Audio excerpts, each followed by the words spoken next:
Welcome to this special live online debate featuring the candidates for the Democratic nomination for mayor of Youngstown. Tonight's event is brought to you by the Scribbler Publishing Group. I'm Bertram de Souza, retired editorial page editor and columnist for the Youngstown Vindicator, where I had worked for 40 years.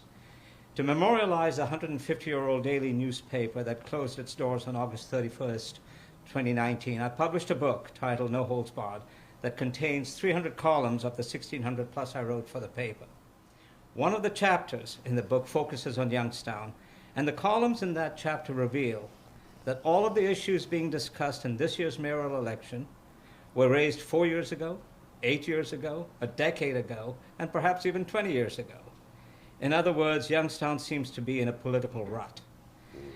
That's why my colleagues and I at the Scribbler Publishing Group decided to host this debate. It's time to change the course of Youngstown's history. Thus the question, who is best qualified, experienced, and has the vision to pull the shrinking city out of its doldrums? Tonight we will hear from the three candidates for the Democratic nomination for mayor in the May 4th primary election. Welcome, Mayor Jamil Tito Brown, Constable Julius Oliver, and small business owner Ryan Kelly. I also welcome Rose Carter, a longtime community activist and volunteer and director of Action, the highly respected grassroots organization. We'll begin with each candidate giving a 2-minute opening statement. I'm sure they won't need all that time. And then we'll go to questions. We are inviting viewers to participate by sending their questions and comments using the email address youngstownmayordebate@gmail.com or Twitter using the address #YoungstownMayorDebate. The order of the candidates responding was picked by lot. First, we'll go to Mayor Brown. You have 2 minutes for an opening statement, sir. First of all, Bertram and Rose, thanks for having me here. I think it's always an opportunity when I can speak and tell my story about Youngstown, Ohio. I'm the 51st mayor of the city of Youngstown, and I want to take an opportunity to thank the voters for instilling confidence in me as your 51st mayor of the city of Youngstown. I was born here, I was educated, I hold my bachelor's, my master's degree, and an honorary doctorate from Youngstown State right here in the city of Youngstown. I've been elected to the Youngstown City School Board, City Council, President Council, and now Mayor. I have 20 plus years of community service track record, volunteering, serving on various boards across the city of Youngstown. I'm married to the former Lynette C. Frost. I have 4 beautiful children and a precious, precious granddaughter. 4 years ago, I took an oath, and I said I wouldn't cave to money, power, or politics, and I remain true to that as the mayor of the city of Youngstown. In 2018, we faced a $2.2 million deficit. In 2019, a $1.9 million deficit. And for the last 4 budget cycles of the city of Youngstown, we've ended in the black, and we're moving forward. Tonight, I want to talk a little bit about where we were before I became mayor, now where we are as mayor, and where I want to take the city of Youngstown in the future. I believe that Youngstown's moving forward, and we're making a great impact across the nation, the state, and those who know us. Thank you. Thank you, Mayor. Mr. Kelly? Good evening. Thank you for the opportunity to speak here tonight. I thank you for putting together, another opportunity for the residents to hear about our plans for the city. I think I'd like to get right into it. I'm defined by what I do, and I think a mayor will be defined by the same thing, what his plans are and how he brings them into action. So I made a decision to run for mayor solely because I felt like it was an opportunity to really make a statement that the deteriorating status quo that we've offered can no longer be accepted. And we're at a point now where we could be accepting a standard, and this can't be our standard. What we have can't be our standard. As an entrepreneur, I constantly, every day, we look at how can we be better, where are the areas we can be better. I think in government right now, at every level, but specifically the local level, we have to accept that we can't fix everything, but we're not doing a good enough job delivering what we could do. So I want to challenge that. When we look at areas of crime, I will not allow areas of high crime activity, known areas. We will attack that through traffic violations. We'll make sure we have visible policing through different strategies, making sure that we give routes directly to officers to do those things. I want to make sure that we do have career opportunities, that we're not just planning for the next, we're not just giving career opportunities, we're getting high-level career opportunities for the jobs of tomorrow. I want to make sure we have innovative career opportunities. I want to look at, I want to figure out a way that we can connect directly with the neighborhood and create programs that we can be in neighborhoods and try to get as close to individual needs as we can. And overall, again, I think we have an opportunity to move into the next, really, not just the 21st century, the 22nd century. What does it look like for the future? And I want to do whatever I can to change that. Thank you. Thank you. Councilman Oliver, you've got 2 minutes. Thank you for inviting me here today. Everybody at home, my name is Julius Oliver, councilman of the 1st Ward. I've spent my whole life in Youngstown, Ohio, except for a brief time spent away in the United States Army. I forged a path basically from steel worker to Army veteran, YSU college student, entrepreneur, and the whole time basically my plan has been to cultivate experience within myself that I would then in turn be able to give back to Youngstown citizens and help the city grow. Everything I do is to be seen and to be heard by the Youngstown citizens so that everybody knows that they have the opportunity to do the same exact things I've done as a Youngstown Southside kid. I'm married to Dr. Jasmine Sutton Oliver of the Cleveland Clinic from the south side of Youngstown. We're 2 individuals that decided that we won't settle for letting our lives be a product of Youngstown, but we wanted Youngstown to be a product of us and show others how they can achieve the same thing, basically. For the last 3 years in Youngstown, economic development has been stalled out, growth has been stalled out, development in your neighborhoods have been stalled out. It's something that I want to change. I think that Youngstown's politics system is set up in order to keep the people of Youngstown ignorant so that the politicians can do whatever they like once they get in office. And as long as you don't know about it, they can say whatever they want. And to you, it sounds like the truth. Well, I'm here to tell you it's false. We can change. We can do something different in Youngstown. I'm Julius Oliver, and I want to be the catalyst for change in Youngstown and empower you to do something different. Thank you. Let's go straight into the breaking news tonight. Former Minneapolis police officer Derek Chauvin has been found guilty by a jury of all charges in the killing of George Floyd. What does this verdict mean with regard to policing in America, especially in the black community? You, Mayor Brown, and you, Councilor Oliver, are aware of the racist attitudes of some white police officers, given that you are African American. You, Mr. Kelly, have a perspective of police given your father's long tenure as in law enforcement. Let's talk about this important issue. And Mayor, you can go first. Give us your perspective of this verdict and what this means. You know, Bertram, this verdict is going to be a life-changing opportunity.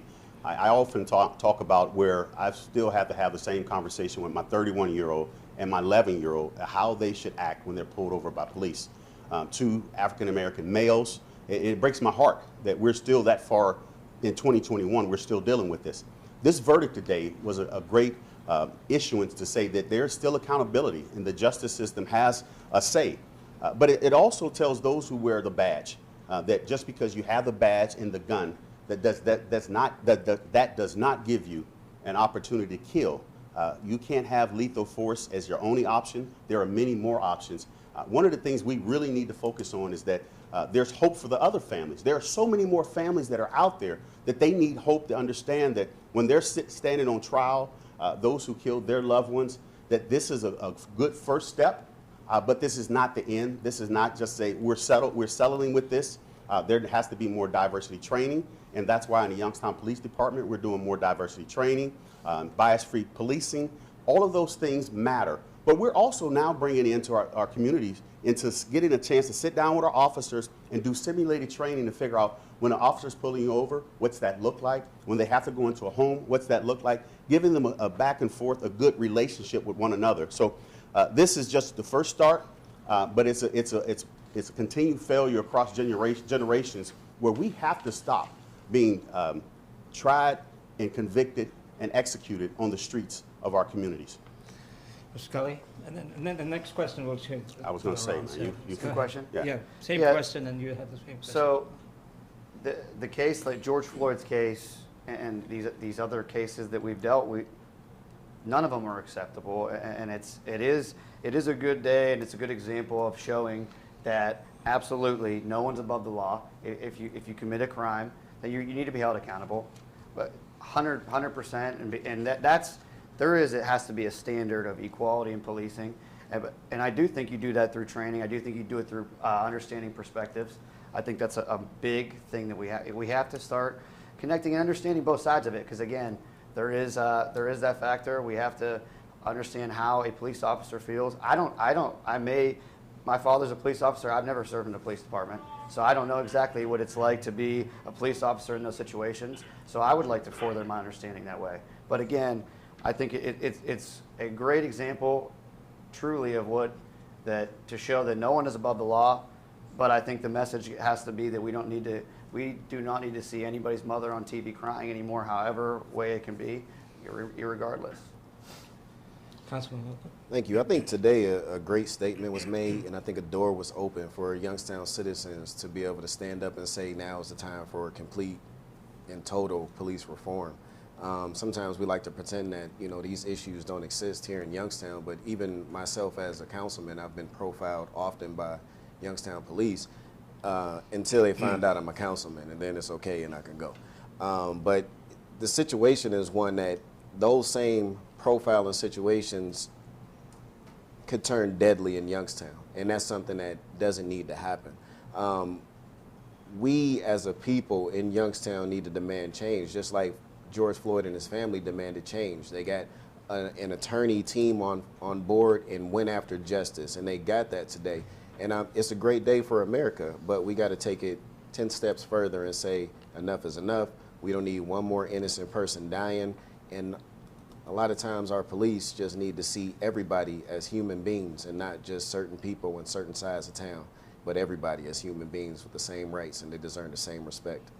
I'm sure Rose has a follow-up to this, and the question will be to Mr. Kelly, then Councilman Oliver, you will answer, and then Mayor, you'll go last. Thanks for rotating. Yeah, I know you don't like to be last, but that's how it is. Sometimes you say the best for last.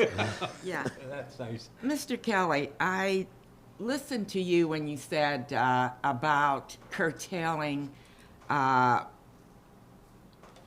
violence by traffic stops. Can you explain that a little more? Because we've had incidents in not only this community, but in other communities where you have profiling, a tail light out, something, just stop just because you're black. How can you curtail crime through traffic stops? It starts with leadership and having it be the standard, and there's equality policing is the standard. It's not an option. It starts with addressing the issues that there is. If there is an issue where Councilman Oliver is getting profiled, it is investigated, it's addressed, it's disciplined, and that's it. There's no other question when it comes to that. Now, when you're policing these high crime areas and you're policing the traffic violations, it is an actual traffic violation, running a red light, it's running a stop sign. Red and green are the only two colors that matter in those areas. And you're not looking for reasons. You're seeing it right there. If you're breaking the law, you're getting pulled over. That's it. And at that point, if you're doing that consistently, then again, the more you're doing it in those areas, you're seeing. And if that's not working, then we'll try something else. But I think that we've seen over time that effective proactive policing has worked. It's not the only solution, but it's one main solution. I think it's one we need to start doing. So I hope that answers your questions. Councilman Oliver, proactive policing versus driving while black. Yeah, the reason why I mentioned me being profiled was basically in, a direct response to what Mr. Kelly said. You know what I mean? We can't stop crime through profiling people. And I know that's not what he said exactly, but that's what I heard when he said through traffic stops. In my situation, I got pulled over, not even pulled over. The cop just pulled up and told me to turn my effing fog lights off. And it's like he's training another officer. And that incident never got handled within our police department. There was never any discipline. So the culture of our police department has to change in order to create trust in our community with our police officers and for our city to feel like it's being protected and served instead of profiled. And the only way you can do that is by proper training, by changing leadership, because the police department, let's face it, is ran by the mayor. The chief takes his cues from the mayor. So if the top isn't telling the people under it what to do or how to change policy, then you're gonna have the same culture perpetuated time after time, which we've seen. So it's like the mayor said, training and changing the culture in the police department is exactly what we need, not profiling. Mayor? You know, Culture of policing in Youngstown. So one of the things that we've recently done, we have a new police chief, Chief Carl Davis, born and raised in this community. Who's African American? He's African American. One of the things that the reason he's the police chief right now is because I sat him down just asking him what did the next police chief need or look like. And one of the things that stood out in my mind, he talked about we need to build trust back in our community. He talked about the community policing was a big piece for him. He wanted all officers to be community police, but he didn't just want them to go in the community when there was a crime. He wanted to go in there when there were no crime.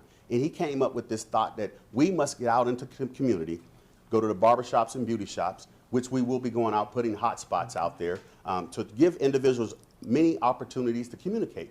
Far too many times we have individuals, they know something, they won't say anything because they're afraid. They're afraid of retaliation from those they're talking about. But the hot spot's a great opportunity. We brought back Crime Stoppers. So there's many things that we focused on. Body cams. In 2021, the city of Youngstown will have body cams. If there had not been a cell phone, think about this. If there had not been a cell phone for George Floyd, would we have gotten that verdict today? So it's great to use technology when it's useful. And I think in this case, it was just clear cut. It was a great opportunity for us to use cell phones and body cams. I had an officer tell me, he said, Mayor, I can't wait to get my body cam because I could have played back an issue or incident that I had just the other night where individuals they had to deal with a situation, and he knew that he would be able to tell that story a lot better with a body cam. Can I? Well, go ahead. Yeah, go ahead. I just want to add to the mayor's statement by saying when the mayor first got elected, one of the first things he did was talk to each council person. And I'm assuming each council person, because I know he asked me. And he asked me, should he keep Chief Lees? Mm-hmm. My answer to him was absolutely not. The police department needs to go in a new direction, right? The police department needs to go in a new direction. We need a new chief. This chief sees our kids as feral children. That's exactly what he called them in a council meeting.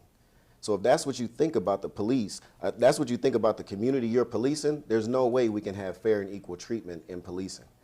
And I asked him to remove Chief Lees and replace him with somebody else.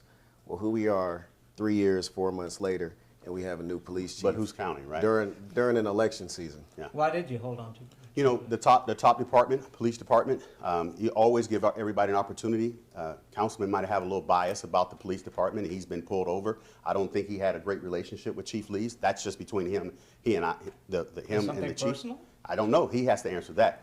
I'm just saying everybody who was there got an A in my class, starting off.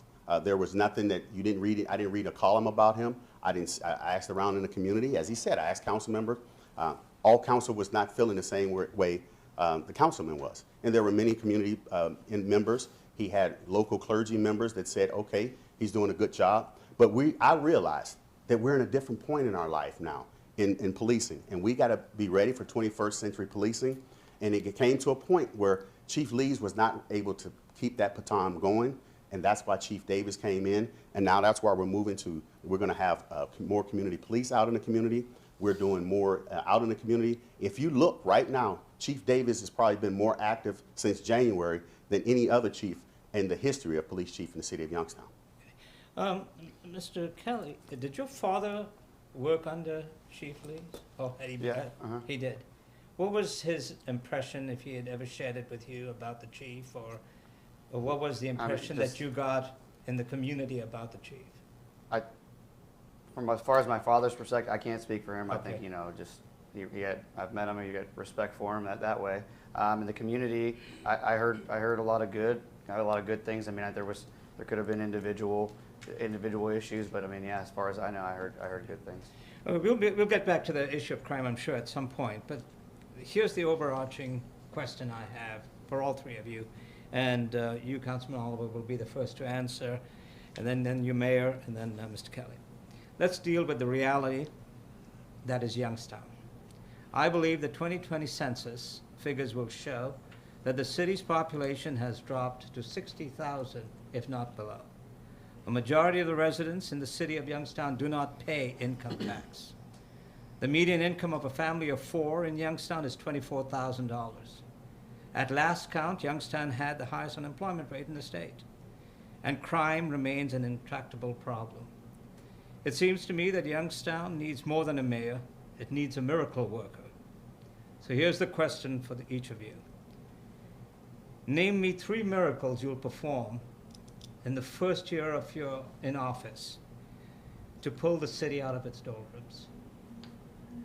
You, Councilman Owen. Well, the first thing I'll do is empower the citizens of Youngstown to be able to look within themselves and pull out what's always been true in Youngstown, which is that self-sufficient spirit, that entrepreneurial spirit, and give them the help that they need to be able to get on their feet, so we don't have to worry about really getting jobs, but we empower our entrepreneurships to be able to produce jobs themselves. Open businesses, hire people, raise that poverty line. The second thing I would do is deal with the blight in our city, because right now our city is in a state where it looks like you should commit crimes. Whereas if you go to the suburbs and other parts of the city, it looks like it's conducive for a good life, a good quality of life.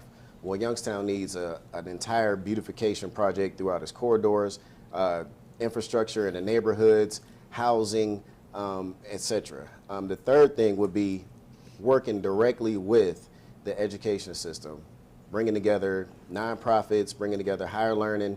And as mayor, I would take a role that is directly linked right with the CEO and the school board to say, we need to be able to push our school towards the place where we deal with them from cradle to career and in the pipeline to prison. Those are my 3 miracles. Mayor? You only want 3. The miracle worker. You only want 3. I saw the halo. There's You a saw light that. shows you My there's a grandmother halo. would be so proud of me. What I believe what we need to do in this next term as mayor of the city of Youngstown, take my relationships that I have at the federal, the state, and the local level. I was just on a call with Marty Walsh, who is now the Secretary of Labor. If we really want to move Youngstown forward, if we're ready to go, we need to have jobs. We need to make sure our people are ready to go, workforce ready. They need to be job trained, job ready, and have job access. But also we need to talk about housing. We need to make sure that we have better, affordable, quality housing. Marcia Fudge, who was a former mayor of Parma, who I have her cell phone, is now in charge of HUD. That, true to me, is going to be an opportunity for Youngstown to be able to get engaged in HUD, to make sure that we're not left behind and they know us and they understand us. The jobs plan by President Biden, when I had a chance to talk with him one-on-one, the one thing he talked about, the mayors will have a seat at the table. And I just gave you 2 mayors that he's making sure they have seats at the table, but he also said he would not forget about places like Youngstown. So we need to have housing, we need to have jobs, but we also need to make sure that our workforce development, they're ready, and we need to have site-ready locations. We're missing out on big things now. We can't afford to lose any more of the Amazon deals because we don't have land that's ready. So that's my 3rd piece that we need to make sure that we have on those legs. We got to have a workforce that's ready. We have to have quality housing, but we also need to make sure that we have site-ready land. So when individuals want to come here, they need to know that Youngstown's open for business. The last thing I'll tell you, it's not a miracle, it's just a statement of fact. We've got to make sure that people know that Youngstown's open for business. You don't have to pay anybody, you don't have to owe anybody, and that's been a deterrent factor for so many years. They didn't want to come into Youngstown because of the toxic environment. Now, you don't even have to come to 26 South Phelps Street. If you want to do business, get your permit, start building. If you want to benefit the people of Youngstown, that's all that I ask for. Thank you, Mr. Kelly. Yeah, so I would absolutely, I would start the process of purchasing the conduit, installing the broadband, running it throughout our city. I think we have a major digital divide in our city with only 70% connectivity. We absolutely, it's a need right now for all ages. So I want to dig and lay the conduit, run the fiber, move us towards becoming a smart city. Because again, I want the decisions we make based upon qualitative and quantitative data and not just politics or what it might take to be reelected. I want our decisions to be based upon where we feel we can make the best decisions for need. Number two, I would like to fund and purchase 4 ambulances and start the EMS service. I think it's very important. I don't think there's a question about it, whether or not. The question for me is what's taken so long. And I think our next area that we really need to focus on is making sure that our businesses A through Z in the city of Youngstown, that they're healthy in 2022, that they have a plan for long-term growth, that they need resources to be able to grow long-term, and how can we get them ready to hire these individuals that we're starting to be on the path of being career ready. Rose and Mayor Brown, you go first. Mr. Okay, Kelly, I and then listened to all three. Right. And was very impressed with all three. But what I'd like to know, and being grassroots, I'm down grassroots with our community. I listened to the 3 issues or the 3 miracles, so that he said. But what have you done to really impact the low to mod income people? What have you done? It's all right to sit in your ivory towers, and this is just an old lady saying that, you know. And but still, what about the people that are on the ground? How have you impacted those persons that are, you know, we are in a food desert, and there's no jobs and so forth. What have you done to impact our low-income people? I'm first. Yes, sir.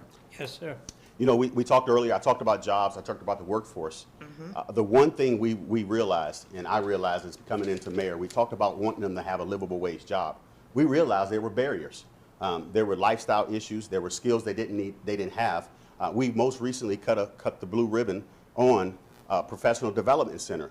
This is working across the nation where individuals who are looking for work, they have some skills or no skills. So they need to have that secondary skills, but they also need to be able to find a job. And we've worked with Flying High, MyCap, and several of our community partnerships to bring a professional development center, kind of the one-stop center, where individuals, when you come there, if you don't have a driver's license, if you can't pass a drug test, but you need some skills, that professional development center will work for you. And because of that, I was on a call with the Ohio Beverage Association just the other day. And they said, Mayor, we're looking for workers. We need those with CDLs. We need warehouse workers. And they told me that the wages. I said, I got a place for you to go. So I connected Flying High with the Ohio Beverage Association. This is Ohio Beverage Association. And we have local distributors that are here. But also, we recently got a grant from the Bill and Melinda Gates Foundation for what I call the Mayor's Educational Attainment, because I realized that our young men and women, when I came out of high school, Elder Carter, Yes. I only had 1 or 2 opportunities, military or college. That's not the case anymore. So now individuals are given an opportunity to go to trades. You can get a post-secondary certification. The lieutenant governor talks about it all the time. But there are some skills, even TJX, they need 300 workers. They say, we want to make sure Youngstown workers are there. So we made sure they got certification and forklift driving. So their post-secondary opportunity, we got the Melinda Gates Foundation money to help with pathways for our young men and women. Those are just a few examples of how we got to the grassroots. But the last thing that I really want to make sure you understand, we have a program called License to Success. We're finding a lot of our men and women are cycling through the court system because they don't have their driver's license. I don't know what it is. These young people don't want to go to driver's ed. I love driver's ed. I took driver's ed when I couldn't wait till I got 16. Didn't have a car. I had my driver's license. So we have License to Success now to help them with the fines and fees so they get out of the court system and the cycle so they can become stable, they can keep their job, and they can provide for their family. Thank you. Mr. Kelly. Yeah, so I'm a high school football coach as well, so I've interacted directly with inner city kids and kids of all ages, and I've seen the challenges that they face, and I've heard And I will never give a kid I just give a kid an opportunity, give a kid just money or give a kid a job. I try to have them understand the opportunity and the value of it. I think the big thing is I've helped kids directly by employing them, making sure that they're understanding the value of where their opportunity can take them, teaching them the pathways of where to go. So I've enacted it through my service on multiple different boards. I've served on the Board of Potential Development, Red Cross Board, and I've seen. So what those do, those opportunities allowed me to serve directly in the neighborhoods and see the areas where we have the most need. And so I think, again, you can ask the hundreds of kids I coached over the years, the hundreds of kids that I'd employed. I give livable wage jobs. I don't find ways to create them. I've given them. Again, there's value to. I've seen the value of what a solid livable wage job can do. If you could show a kid that what the value of work is early on, you have a better opportunity of keeping them away from getting money or finding money different avenues. Yep. This next question will start with. I'm sorry. Yeah. I'm sorry. I was so impressed with the mayor's response. Stop it. Now you're gonna start something, and that's you. I That's you. apologize. Yeah. Waiting, Yeah. I thought maybe he knew your answer already. So my thing about true leadership is not about empowering a leader. It's about a leader empowering the people that are behind them. So as an entrepreneur, since 2008, my business motto has been not to just employ people, but to train my employees to be business owners. And that has been a model that has worked year after year, with my most recent success story being Mr. Anthony Young, that is right down the street in my old location with DNA detailing. I mentored, trained, and showed this young man how he didn't need to get a job. He can make his own business and give other people's jobs and be able to affect his family and his neighborhood with those entrepreneurial skills. Same thing with Mr. Mark Robbins when I put him in business with Mark's Kingly Hand Wash and Wax. This is a model that has to work throughout the city because we have to get off the train of always looking for jobs. Yeah, we need industries to come in. Yeah, we need job training. Yeah, we need livable wage jobs. But if we empower our citizens to pull out their full potential and say, look, we can make this a totally entrepreneurial city where we can provide jobs and training for other entrepreneurs that'll produce more jobs and more training for more businesses, just like Penguin City, just like Youngstown Flea. That's what I've done for people already, and that's what I plan on continuing to do in Youngstown as I go. Okay, this question will be for all three of you again. Mr. Kelly, you go first, Councilman Oliver second, and then Mayor Brown. First, I'd like just a yes or no answer from each of you. Regarding the 88.6 million American Recovery Funds the city will be getting, will each of you pledge that not $1 of that allocation will go for pay raises or to bolster the city payroll? Yes or no? Yes. Yes. Yes. All right. With that pledge, will you also pledge there'll be no sleight of hand in how you handle the money? And let me explain this. You take money out of the general fund, put it for wages and benefits, and then you replenish the general fund with money from the American Recovery Fund. What Youngstown actually needs are priorities, priorities that talk about the future of the city. How do you turn a city that's declining around? So let's go with you, Mr. Kelly, first, as to what the priorities are for this money, and that there's going to be no sleight of hand as far as how you handle it.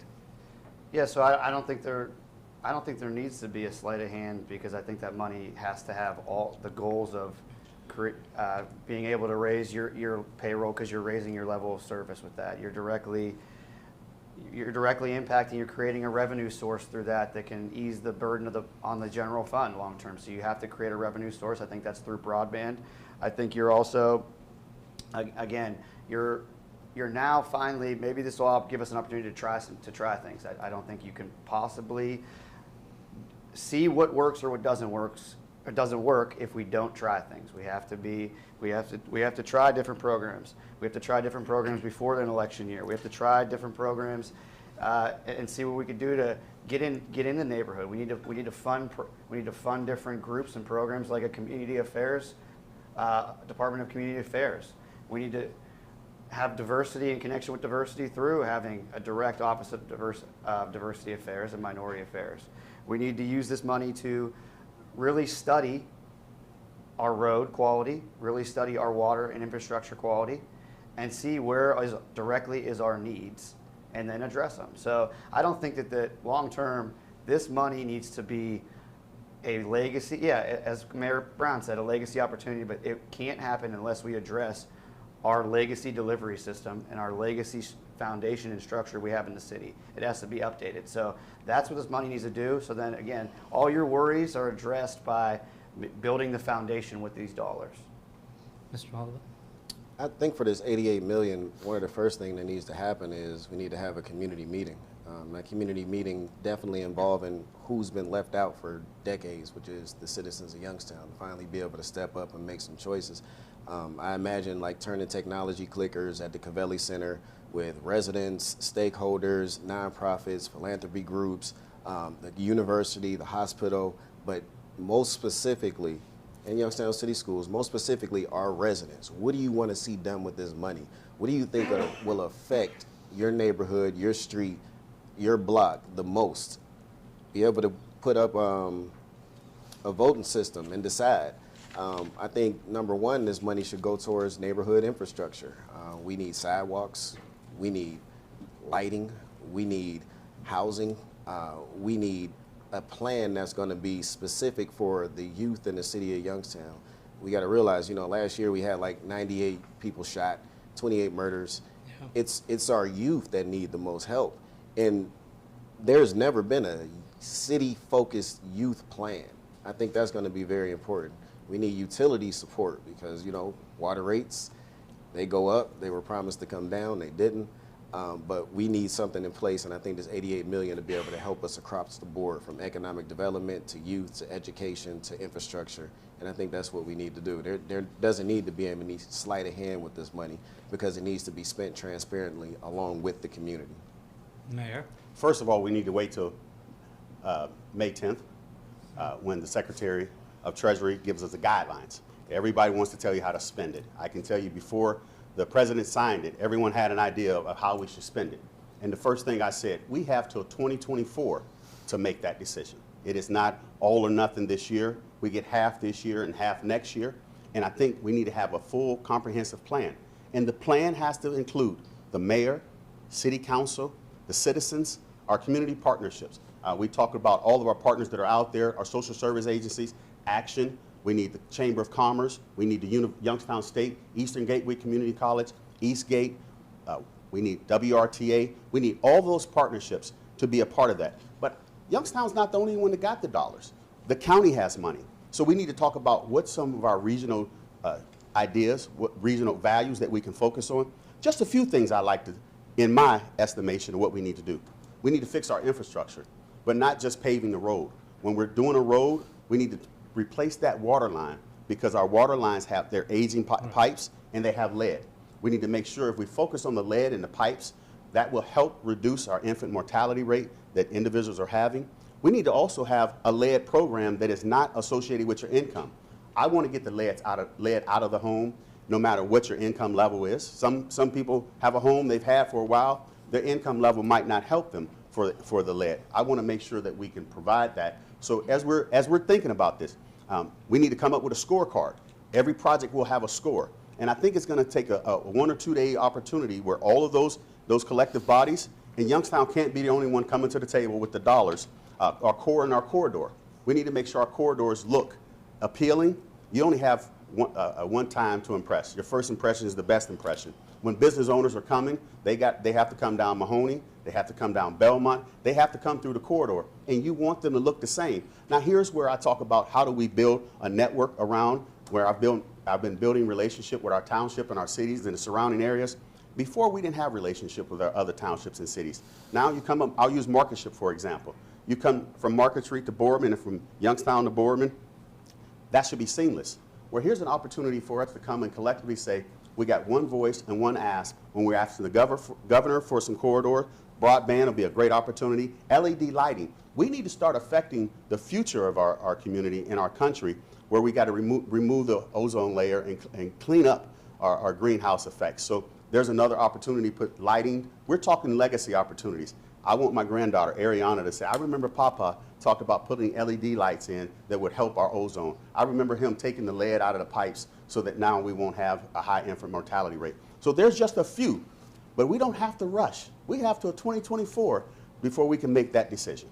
Let me do a follow-up to that, and anyone can jump in here. From what you've heard so far, any pie-in-the-sky ideas that you think need to be challenged right now from anybody?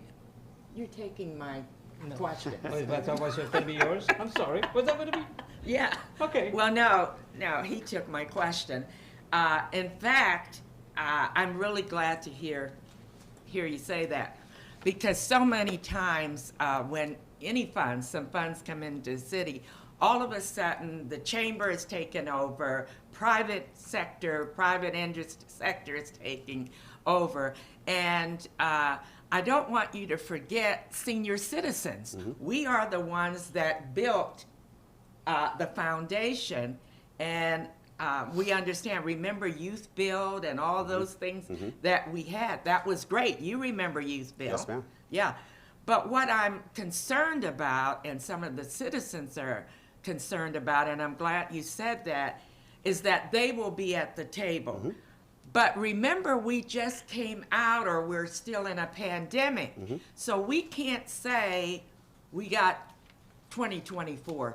We've got to get a plan together just in case we have another pandemic. Mm-hmm. So yeah, it's great, and I understand. I listened to someone today that said, we already got our proposal in. And I'm like, what happened to little old people that Action serves, or some of the other community groups that serve? And so, I'm glad to hear that. And then when you had said that, what's most paramount? If you remember, I hate to bring it up. Full-scale grocery store. Well, we're working. Yes. But you remember, we are in a food desert. Mm-hmm. Action has served over 24,000 meals just in 6 months. Mm-hmm. And these are people that, these are not people that are just what we would call poverty. These are working people. Mm-hmm. And so while we're waiting, as we did on Eastern Gateway for that brick and mortar that we finally got. And we're waiting on that grocery store. Mm-hmm. But I remember the milkman. Mm. I remember the egg man. I hate to tell my age, but still, we could have that mobile grocery store right around that grocery. Right with the brick and mortar grocery store. And so I'm hoping that all three of you will give in consideration, and I know that you are, Mayor, but more consideration for the food desert. We haven't come out of the food desert at all. And I like the idea of the lead paint. I'm probably crazy now because I ate that lead paint back in the day. But now I would not be eligible. I make too much money from Action. Absolutely. There you go. But still we would need. So I just needed to get that out, Bertram. So go ahead and ask a specific question about who's going to be the first one to do a mobile grocery store. Mobile grocery store. Just like you have mobile clinics. Yes. You have mobile mammogram places. You have. Go ahead. Go ahead. As the mayor, yes. I've already researched that. I've had several conversations. Over the last 3 years, we've taken trips to Toledo. I've talked to mayors across the state, Nan Whaley. They're just breaking ground. But I most recently was in Columbus with local legislators, and we talked about a program that's happening in Philadelphia where they're working with their food bank. The food bank would supply the food, and it's a mobile market across. So these are just the small pieces. The farmers market is another piece. But the whole food desert piece Once we get the structure, that's just, everybody's probably not going to come to the grocery store. We've got to go where the people are. And as Elder Carter said it, we're still in a global pandemic. We're still trying to figure out who needs this. And when you talked about my seniors, I talk about my seniors, the SOFA group. They're seniors out for action.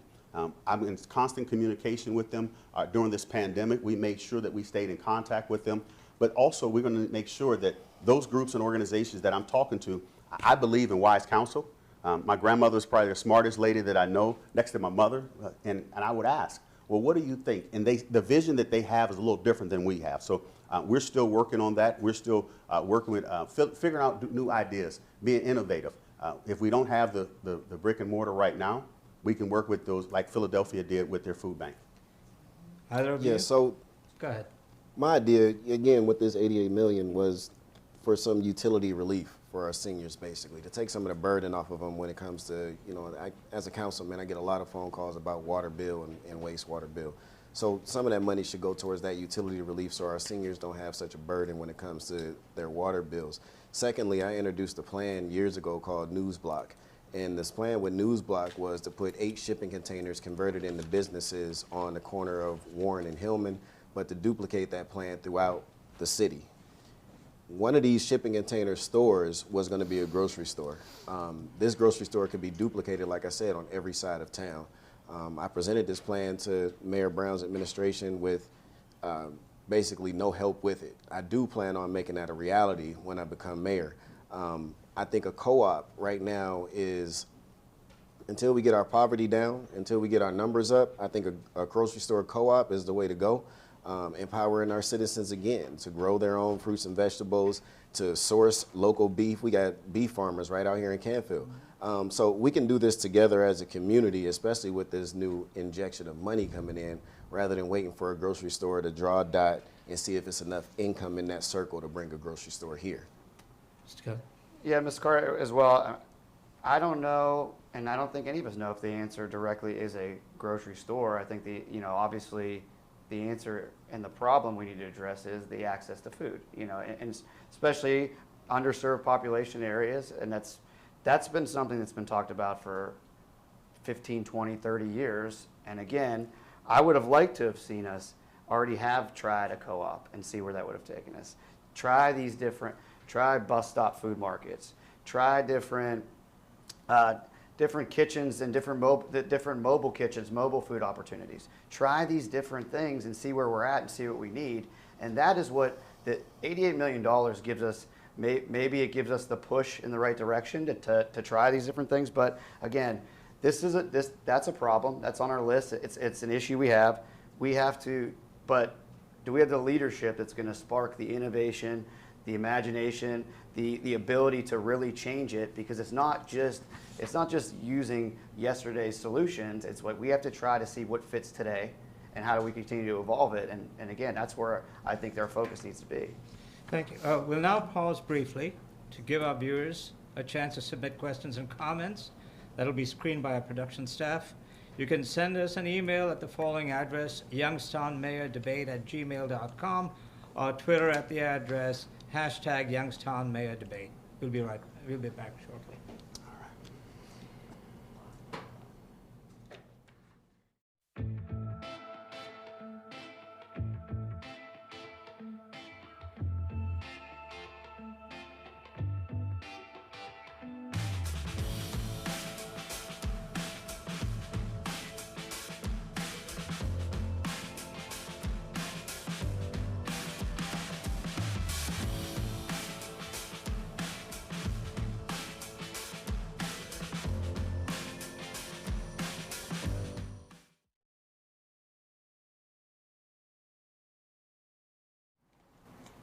Welcome back to this special online live debate featuring the candidates for Mayor of Youngstown for the Democratic nomination May 4th.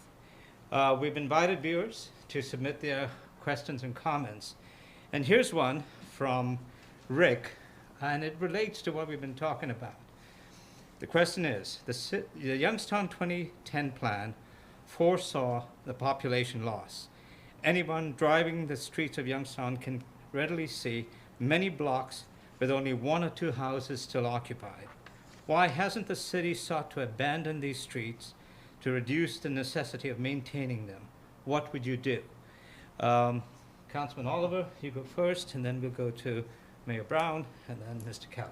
Well, I think in some areas, yeah, you should abandon some streets, especially when there's dumping going on and those people dumping aren't being caught readily. But my plan for the city is to basically rebuild the city. Right now, it's basically going back to nature. You got foxes, coyotes, deers, and everything running around Youngstown. But if we take the example that my wife and I set, and they mentioned it in the last debate and said, you know, my wife and I have been fortunate enough to be able to afford to do it. But the situation is, me and my wife are both from Youngstown South Side, and we both cleared a path that made it possible for us to be able to do this. My job is to empower other people to be able to do the same, and that's the example I set by building this home on the south side of Youngstown. So my vision is, instead of blocking those streets off, I mean, I know we got to do right now, but the future plan is to get developers to come in and get citizens in the city to be able to build new buildings on those properties. See every empty lot as a home, see every empty lot as a new industry or a new business, and be able to put those plans into play with the support of the city behind you with some type of gap funding or some type of bond agent when it comes to using our demolition money, not for demolishing homes, but putting towards a bond for people remodeling and building homes. So those are my plans for those vacant blocks. I don't want to see them blocked off unless it's absolutely necessary. I would rather see them developed in order to keep people that we have in the city and in order to invite new people back into the city, because everybody's looking for somewhere to go right now. I think the city should have put up a banner and a broadcast to say, if you leave in New York City or you leave in California, come to Youngstown, Ohio. We're ripe for development. Help us redevelop our city. Mayor, why haven't you put up that banner? The banner is up. Whenever I talk about Youngstown open for business, you don't have to pay anybody, you don't have to owe anybody. The corruption of the past is gone. That's the banner. But we still need to, there's still more toxic environment that we need to remove. When I came into this job, Bertram, we had a finance director who was indicted, a former mayor who was indicted, a developer who was indicted. People don't want to do business with people that are not correct and upfront. So what I've been doing for the last 3 years, 4 months, and 20 days is building relationships to let them know that that's our past. That's who we are. We are a different Youngstown. But you talk about those places where people it's closed off and maybe we close them down. Here's some creative thought we might think about. Climate control, climate issue. I was just on a call with Jenny McCarthy, the Secretary of Energy, and talked about using old space like east side of Youngstown. What about solar panels? So we can stop paying for so much of our electric. I like this building right here, 26 South Phelps Street, to be green. So there's some opportunity to take those lands, turn them back into renewable opportunities. We got electric batteries that need to come out. We need to make sure also those places are for site ready, as I talked to you earlier. We don't have site ready locations. Right. The HUD and the D in HUD does not always stand for demolition. It stands for development. So there's quite a few opportunities for us to do so. But if we want to attract business owners, we've got to do like Cincinnati, Ohio. And the Mayor Cranley, when he came to visit me, he talked about making sure your CRA expansion covers all of your zip codes in the city of Youngstown. It's only in certain ones right now. So we need to make sure that those places are attractive, but they also need to know how they can develop there as well. So those are a few of the pieces that I thought about, but I think you need bigger space. Look at our wastewater treatment plant. You imagine with the electric bill that we're spending there, right. We can cut that cost in half if we can go to solar, electric, and wind. I just want to, can I? But let Mr. Kelly answer, and then you can respond. Go ahead. Yeah, to answer your original question, why haven't we? Again, I haven't been a member of council or the mayor to be able to answer the questions of what we haven't done at this point.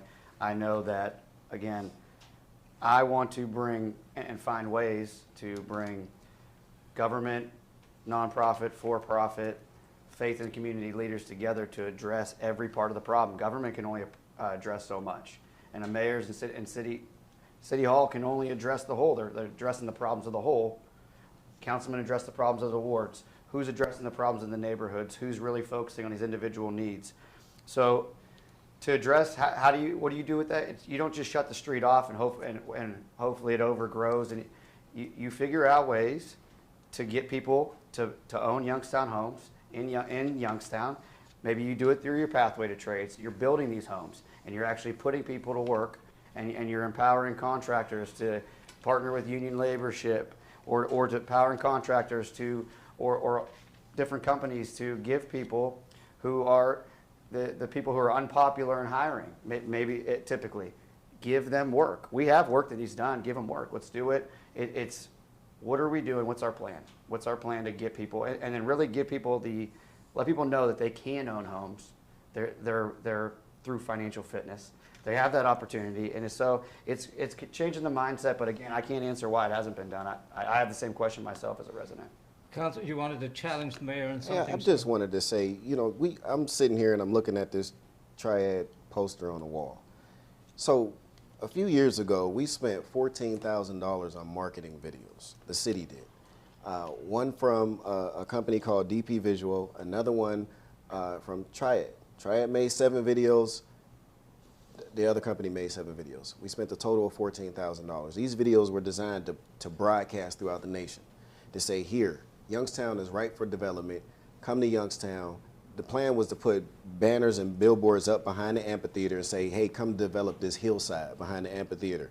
Come and develop this property over on Wick Avenue, the old Wick 6. So just now you see a poster over there to say it's for development, right? Is that because of the election? Listen, everything that's going on right now is because of the election. Everything, because none of these ideas are new. None of them.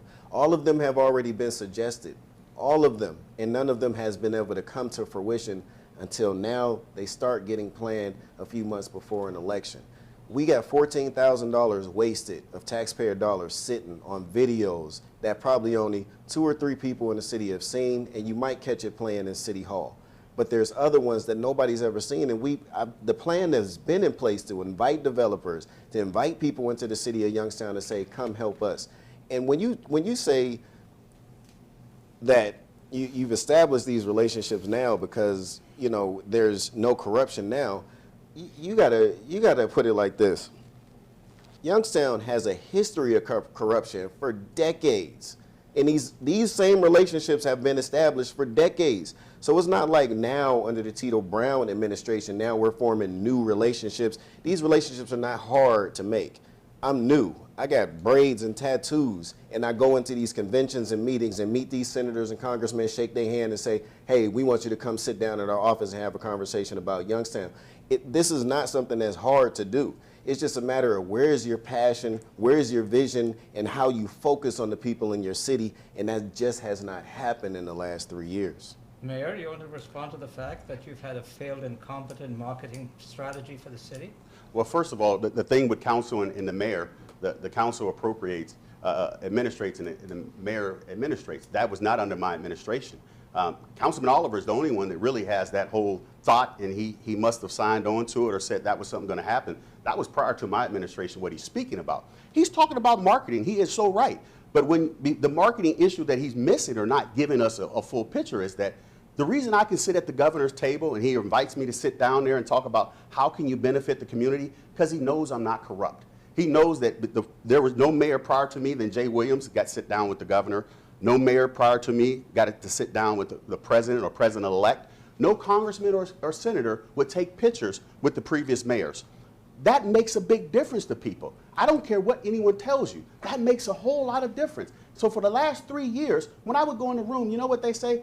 Where are you? I'm the mayor from Youngstown. They give you that look. Oh. And I have to tell them, we're not that Youngstown anymore. We're not behind the closed doors. You don't have to lock arms. And the planning is a big piece. When I work for the Urban and Regional Studies Department, it takes time to plan. And these local developers who are now coming and saying they want to do business, they could have probably done business before. They didn't want to do business in the city of Youngstown because they was afraid they had to pay somebody or had to owe somebody. So I'm not going to apologize for building relationships and making sure the reputation of Youngstown, Ohio is a lot better now. There are local community organizations that wouldn't deal with City Hall until Tito Brown became the mayor. So it's all about building relationships, and they just didn't start. The first year I became mayor, the first trip I made was the U.S. Conference of Mayors, and ever since then, the relationship, when I talked about Marty Walsh, when I talked about Marcia Fudge, when I talked about meeting Pete Buttigieg and talking about Youngstown, Ohio, it was because I've been active and engaged, and removing that old myth about Youngstown, Ohio is corrupt. Do you want to say something? Yeah, I mean, I think even if they did see the marketing videos, if they came here and they got off a freeway exit, you could fill 17 bags with trash. Again, so you could talk about changing the image, then what do you see? You can also, you better not go get gas on the gas station in Market Street, because you're fearing the feel of it is a fear coming down that street. That's not coming from just me. That's coming from people in those neighborhoods. So again, if you're going to say you're really going to change the image, then you're not looking at the same city than I am at that point, because your reputation and those things, maybe you could change that through how you say, but what you do, and that's where we've lacked, completely lacked. And you can't argue the main issues of why you would want to bring your business here. That's fact. Yeah. Go ahead. Just a direct response. Go ahead. I guess I would ask Mr. Kelly. Let's have a freewheeling I guess conversation. I guess that would be the reason Mr. Kelly doesn't have any of his business in the city of Youngstown, but yet he wants to be the mayor of the city of Youngstown. I own 2 homes. I'm raising my family right here in the city of Youngstown. Now, I'm not a business owner, and hats off to both of these gentlemen, but when you talk about you want to be the mayor, lead by example. Now, maybe he'll bring one of his pizzerias to downtown in the city of Youngstown. I won't pledge that. I own a Bellaria. It's down there. I have pride in it. I'm not going to pledge it. I'm going to bring my Bellaria here.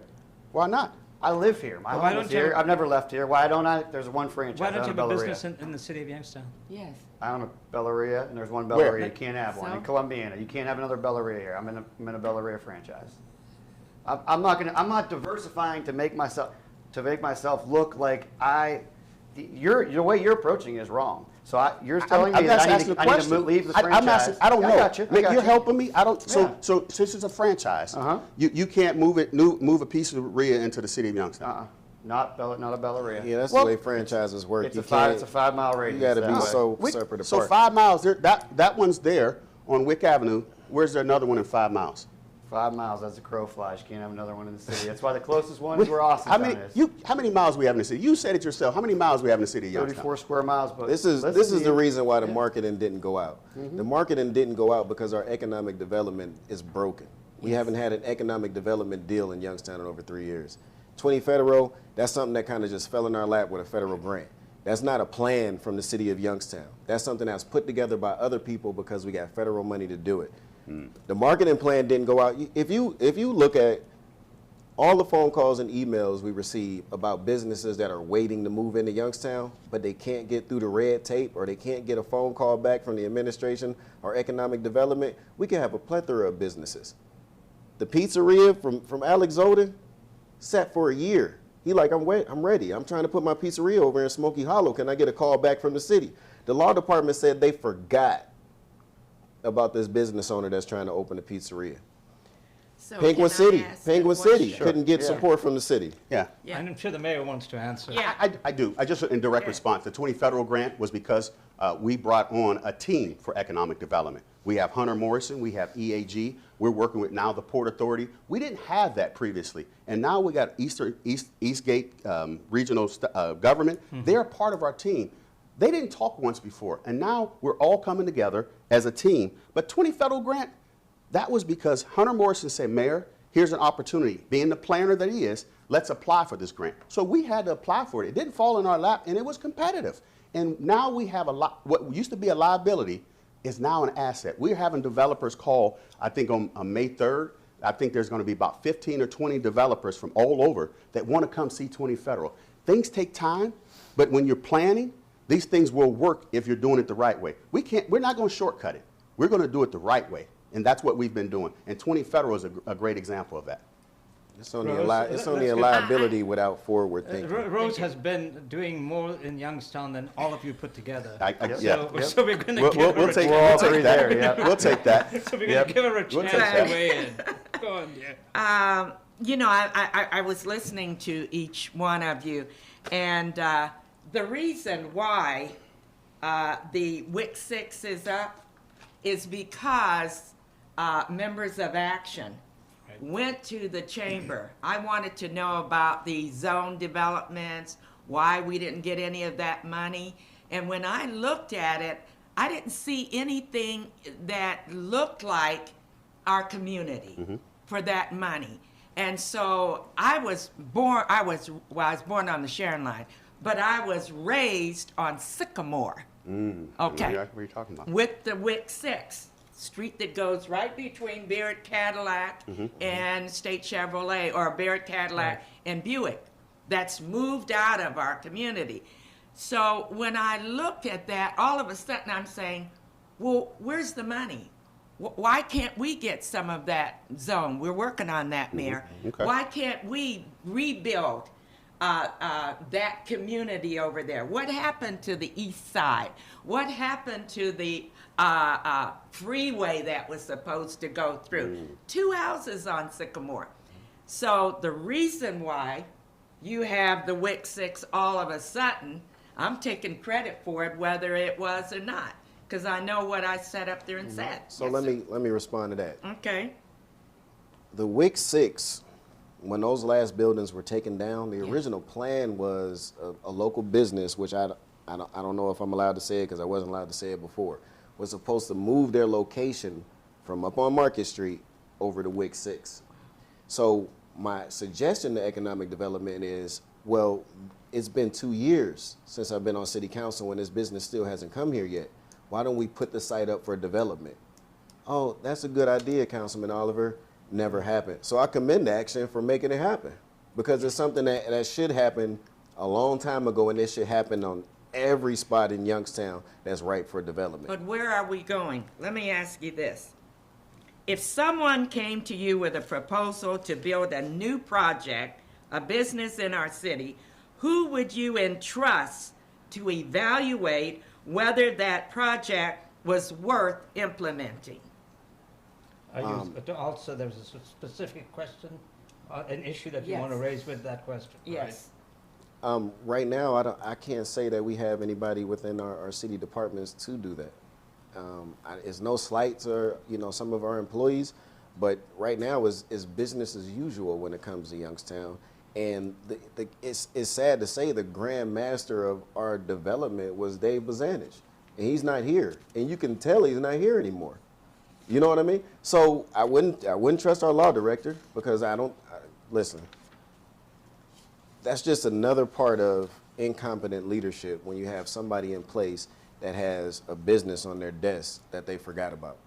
So how can you vet out another company when it's taking you so long to even bring Chilcan to task? You know what I mean? So who would it be? It would have to take, you got to throw the baby out with the bathwater. Sorry. Mayor, is Chilcan your failure? Absolutely not. Chilcan happened in 2016. Councilman Oliver and Dave Bozanich were all part of that conversation. He's talked about it, and they touted this is going to be the best thing that ever happened to the city of Youngstown. The deal was so upside down, where they gave him so much latitude when he could get the jobs. It felt like he wrote it, and we just signed off on it. That's why people said, well, why did you wait till now? Because there were benchmarks that he had so many years past getting the buildings, getting our money, and now we're able to take him to task with that. So it's not a failure of mine. It's a failure of a previous administration who came up and said, oh, this is the best thing we ever saw. And Councilman Oliver was part of that? He was I'm on not council. a part of the administration. I'm a part of city council. We don't do deals. Yeah, well, in direct response, he talks about how John used to let him sit at the table and have these conversations. He mentioned Bozanich. And if you remember, the reason Bozanich is not in my administration, because I would not take him on. I didn't want his actions or his tactics to spill over into my administration. So we can talk about the problems. We all got to figure out what a solution is. Yeah. And you got to realize that when council appropriates dollars, if Councilman Oliver has a project, what I would do when I was a councilman, I'm just saying, when I was a councilman, I would find ways to put, okay, that project, we need to make sure we're going to set money aside. John Swires, a prime example. John Swires was the king of making sure if he had a project in his ward, every year he would take so much over a phased period of time. Every mayor, even from the national and the state level, would say, that's how we work. That's how it happens. Council appropriate, the mayor administrates. So that's what needs to happen when you talk about getting a deal done, how you get things done. You make sure on the council side, get 3 other members to think like you, and your project will continue to move down the street. So the question has to be asked even right now. Who's negotiating with Chilcan? Who's negotiating with Chilcan? In direct response, we have outside counsel who's doing that. The same one who was with us as well in the early on.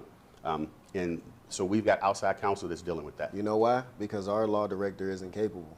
But Well, he's still our law director. In direct response, that was the same company who, and I won't say their name because they're a reputable company, that was under the previous administration. This outside counsel was representing us there at that time. So must be 2 law directors that were incompetent during that time. Because this is the same law firm, it's a reputable law firm who took this deal in, but all they did was make sure the legal ease was there. They couldn't tell the administration, say, that doesn't look right, but there were some benchmarks. This deal was so upside down that it's not even funny. Rosa, would you like to ask that question to Mr. Kelly, the one that you asked? Yeah, the mayor? which one? Yep. Okay. If someone came to you with a proposal to build a new project, business in our city, who would you entrust to evaluate whether that project was worth implementing? Yeah, so first off, I would want to have a big input in it, not because I'm getting a financial contribution from them or for any other reason other than I've done that. That's what I've done. I've planned, I've developed, I've hired, I've done every part of that. That's my background. So again, I would also want to we don't need to hire a consultant when we have people in our city that are beyond innovative enough to give us the feedback that we need. And there's multiple people that are smart enough and innovative enough.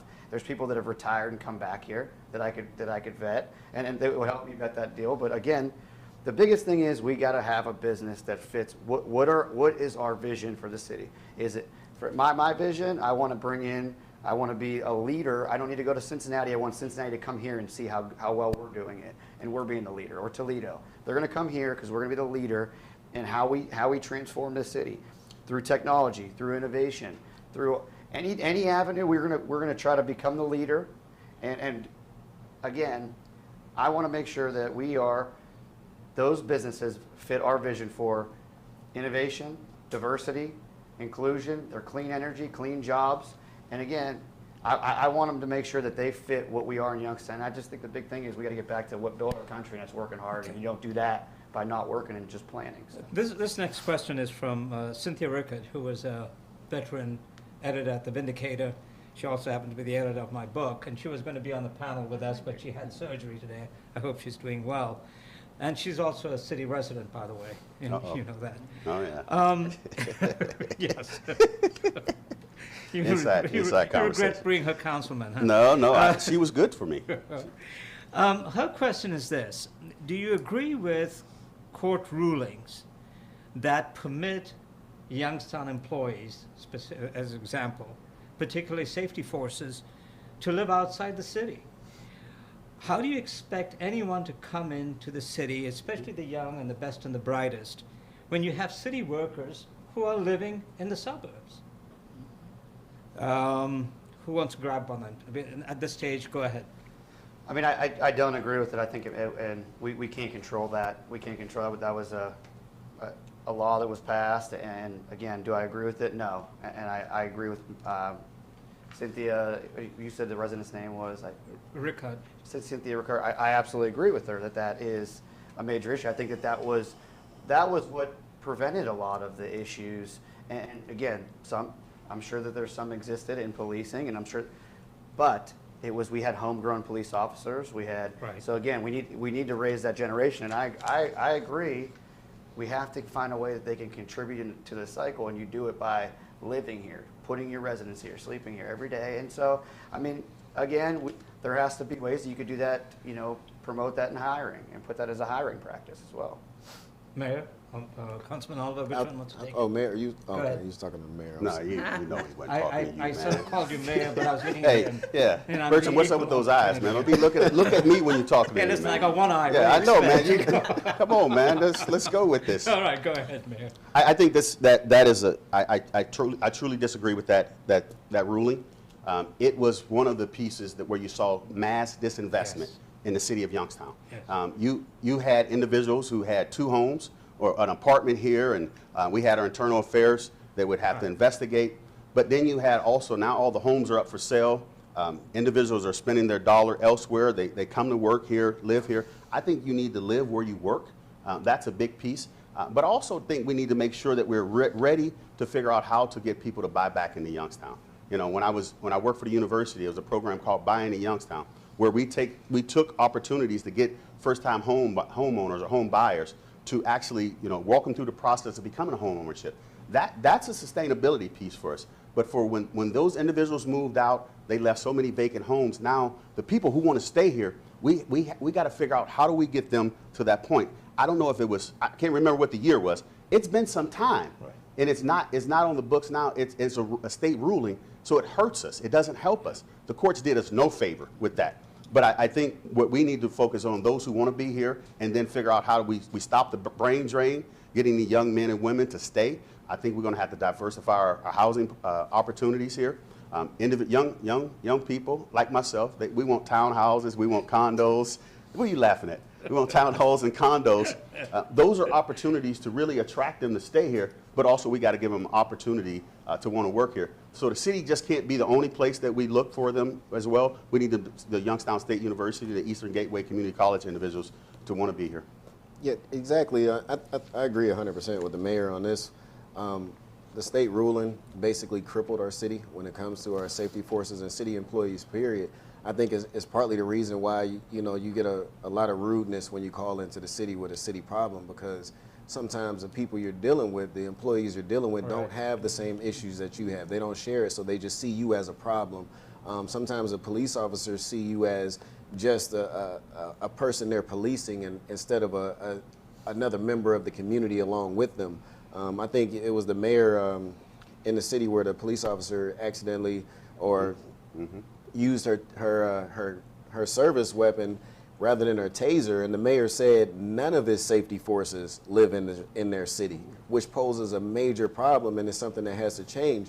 So I think that's where you start using those relationships that you have in order to change those state laws, or you have to offer incentives to be able to bring people back into the city to be able to say, how can we become a community again so you can understand the cares and the needs of the people that you are policing or the people that you're serving.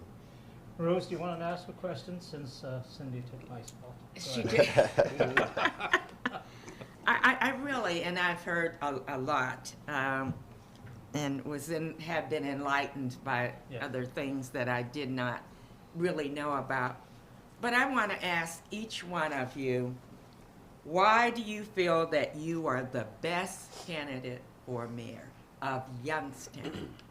And I was born and raised in Youngstown. Mr. Kelly. Yeah, so I'm born here, raised here. I never left. I want to raise my family here, and I make every decision in my life with that in mind. I think, why am I the best fit? Because I'm different, and I haven't been in this city. I haven't been in the city government. I want to take my entrepreneurship experience and blend it into civic entrepreneurship, and really take the spirit and the energy I have for innovation and meet that with the spirit and energy I have for my community. And I want to find ways to bring young people and keep young people here. I want to look at creative ways like student loan incentive programs. I want to make sure that we're not just focusing on, as a business owner, I have to focus on what the problem is, and I have to fix it no matter what. And that's the way. We have to be solution driven. We have to fully get there, and we're not. And we have to admit that it's not working, and we need something different. And again, the world slowed down for us, and the world slowed, and we've been so behind. This is one of the last opportunities I guarantee you we'll have to catch up and really be a leader. We're a big city. We need to start acting like it, and we act like it through innovation and promoting innovative ideas, change, and imagination. And we don't have that. We haven't had that, and it's time for a change. Okay. I haven't seen a track record of yours, so I am concerned about that, because one of the things that you had said, you've never been in government. Yep. So how do you know how government is ran? Youngstown cannot afford to be a trial and error. We got to keep moving. So to respond to that, I would say, I know how government works. I know that it's kind of been it's a lifelong dream of mine. But I've been preparing for this as well my whole life. I wouldn't have done it if I didn't feel that I was ready. I have served on boards. I know our Robert's Rules of Order if we're running a meeting. I know that how to look at a balance sheet, look at an income statement. I know how to lead. As a mayor, you need strong leadership, and you need to be a strong manager. And you can't be weak in either area. Again, I will hire I'm not an expert in every field, but I will find and recruit the best people because I know that that's important. I know that we can't fix every problem, but I know that there's groups like Action, and we need to, and again, we have YNDC, we have Action, we have MyCap that you spoke of. These, and there's countless ones. We have to bring them all to the table. We have to look at the end goal and the problem. So we can't, you're right, we can't afford a risk-reward situation, but we can't afford to try to fix our issues with the same mentalities, the same thought process, the same learned habits that we've had in the last 20, 30 years. So again, that's... Councilman Oliver, go ahead. The reason to why Rose's question. the reason why I think I'm the most qualified is number one, my military experience teaches me to adapt and move or adapt and to any given situation and find a solution for it. I excelled in the military. I think I'll excel as mayor. I think the other thing that qualifies me is the fact that I'm first ward city councilman currently serving in my second term. My district includes the central business district, which means I have to deal with business owners on a daily basis. It also includes the neighborhoods that touches that, which means I have to deal with residents. So I'm already practically integrated into what the mayor does when it comes to both business and residential issues. I've been able to introduce meaningful legislation, including creating a position with the Wing Foundation and the Amphitheater and the Covelli Center, the Community Equity and Inclusion with Derek McDowell, which was seen as such an important position that Wing fully funded it in order to take the burden off the city. I've also introduced legislation saying that racism is a health crisis, also the Crown Act. So these are all things that I've done to be able to include the citizens of Youngstown to say, you are very important. And in order for our city to move forward, we're going to need your involvement. But first, I want to be able to show you you're important. You got to look at what I've done with the Robinson Schuber project. It's a project that basically started when Eric came to me and said, hey, this is a great project to be able to bring the community. I said, absolutely, we need to be able to push this forward because especially with the climate we have now, we need to be able to see black and white come together. And we need to be able to teach that with this statue to our generations moving forward. So it's about empowering this community, and that's what I've been doing for as long as I remember. It's about showing people what their full potential is and being able to give them the opportunities and the support and the resources to be able to push themselves and their family forward. And I think that's why I'm the most qualified for this. Mayor? For the last 12 months, we've been dealing with a global pandemic. The mayor of the city of Youngstown has been right there in the mix of it. We were one of the first cities and communities in this area to shut down City Hall for the safety of our employees and our citizens. We instituted a mask mandate across the city of Youngstown, but we didn't just stop there. We made sure the most vulnerable who needed to have testing and now the most vulnerable who wants to get vaccinated are getting so. So we have a global pandemic that I want to make sure as the mayor, we're not just surviving through this pandemic, we're going to thrive through that. That's why I sat down at the Senate banking hearing and talk about how important this COVID relief funds would help with us for transportation, for workforce development. So we've been leading already for this. I removed the deficit the first 2 years that I came in. For the last 4 cycles, we've been in the plus. We've been also restoring integrity to that building right there. So this global pandemic, we've even included to create a minority vaccination outreach coalition, which we may get another visit from the governor because we're doing so well across the state. Our county and our city, we're leading to make sure those are the most vulnerable who need the shot will get it. Okay, this question is... Can I say something to that? Go ahead. I can't be the only one that feels like our response to COVID could have been better here in Youngstown.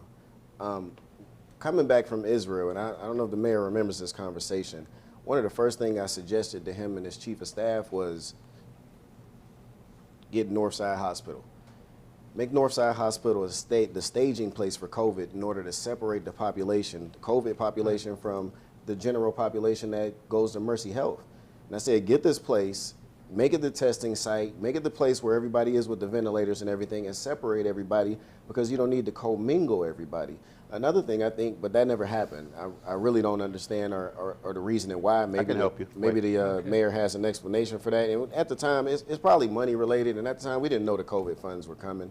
But I think right now we have a situation where we have some elderly people that still don't know where to go to get their vaccines and still don't have a way to get there. So I think we could have did things like take the trolley from WRTA, work with them, put it back in circulation, and start a shuttle system that went throughout the city taking people to vaccination sites. It's just some things that I think we could have done better. I'm not saying we did a horrible job, but I just think it was some things we could have done better during COVID. And the mask mandate, that was something that was already done with the governor at the state level, which makes it already law in the city of Youngstown. So it was just redundant. Mayor, yeah, the Northside Hospital, if you drive by there now, it's really troubling. Sure. Because it's largely empty. Yeah. The grass isn't cut. Sure. I mean, and it's taking up a huge spot. It is. It is. So, to Councilman Oliver's recommendation of using Northside for COVID. Well, his recommendation were among 1,000 individuals that said, let's use Northside Hospital. We actually had Northside Hospital staff in their team there to look at it. And the medical individuals, and we had the National Guard who were there that said it would not work. And when you go through a pandemic, they exercise this. Our health department is one of 113 in the state of Ohio. They practice for pandemics, and they have staging locations. We actually have a emergency response team, and that includes all of Mahoning Valley, Mahoning County. Each one of them have a job and a duty, and they had already identified the Cavelli Center to be most conducive to make sure that they respond to this pandemic. So yeah, we went there, but it's only a hospital. They needed to be more than just a hospital. They needed to be an opportunity where it's clean. You talk about ventilation. The ventilation in there was not ready. It was not COVID friendly. We were working with Mercy. So there's a plan in play. The health officials, they get together all the time and plan these issues. So he was not the only one. Great suggestion. I thought the same, but they started talking the medical issue and how it would back up and how it was not going to work for us. So those are some of the things. But to say to our health department that they've not done enough, the men and women of our health department are top notch across the nation. That's why our health commissioner has been commended by the governor. She's getting awards across Ohio because her readiness and how steady her staff. Some days they work 7 days a week to make sure that our people would get the testing or the vaccination. I was just there today. I got my second shot. Where's my pen? Right there. I have my second shot. So have I. And for me, I'm taking my shot to fight this virus, but they are the best. When the Youngstown City Schools, they had someone who was infected and they had to be quarantined, Youngstown City Health Department and various departments across the city jumped in and started feeding our babies for 6 weeks. I'm talking about from every department. We fed our babies for 6 weeks so they would not miss a meal because they were home from school. So if that's not good enough, that's what they've been doing. So I'm not going to take that as a response, and shame on him to put that on his health department because they've been doing an outstanding job, and Mr. Ryan was on the board to attest to that. Go ahead. Yes, sir. Yeah, and so I'll just answer that real quickly. I do think the health department did a fantastic job. I firsthand saw it. I was a member for the last 7 years, and again, what their work was amazing. It's been amazing. But I think what Councilman Oliver is referring to would be we could have done a better job of getting information out to our citizens. I think it definitely showed a need that we need some sort of citywide mass communication system, whether it's and that goes to something you said earlier, Ms. Carter, do we know where every single one of our senior citizens lives? Do we know who lives by themselves? Do they have a way to reach us at City Hall? Do they have a way to reach a police officer where they don't feel safe? You know, an ambulance, again, I'll go to the ambulance. That was a step we should have taken. A bigger need when we're in a health pandemic is buying an ambulance, not a dump truck to get a mattress. Those are the things, and this is being you're looking at prevention of these things. That's something walking in, I gotta know, these things can happen. So now it's not just pandemic, there's other things, major things that can happen. And what are our plans going in? I don't think it didn't need COVID to fix our budget, to fix to address issues. We got to be proactive with the things we do. And I don't think we've been proactive, and now we're talking about being proactive. So at least it's moved us a little bit in the right direction. Okay, Just for the record, I didn't say they did a bad job. The mayor was grandstanding a little there. No. You know what I mean? Stop That's grandstanding, what Mayor. politics No, do. he didn't. But I didn't say I didn't say they did a bad job. I said we could have done better in certain areas. We still didn't use the Covelli Center. We still could have used Northside Hospital. No, you couldn't. We could have separated the population because the COVID patients are in what? Hospitals. Northside Hospital was what? A hospital. How could it not be? How could it not be right? You know what I mean? It just closed a year before. How could it not be ready? All I'm saying is we could have done things a little bit better. Yeah. Our health department is great, but we could have done better. Let's move on, because this next issue is going to be sensitive because of the way it's going to be phrased. The 2020 census population could show that the African American population in the city of Youngstown is the majority. Now, crime, especially homicides and other violent acts, continues to negatively affect the quality of life in the city and undermine city government's job creation effort. The truth is, black on black crime dominates the statistics.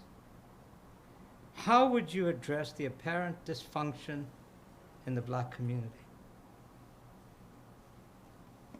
Councilman Oliver, you want to take that? I don't think you look at it in a way as black and black crime. You know what I mean? It's been shown in studies past that people commit crimes against whoever's in their close vicinity.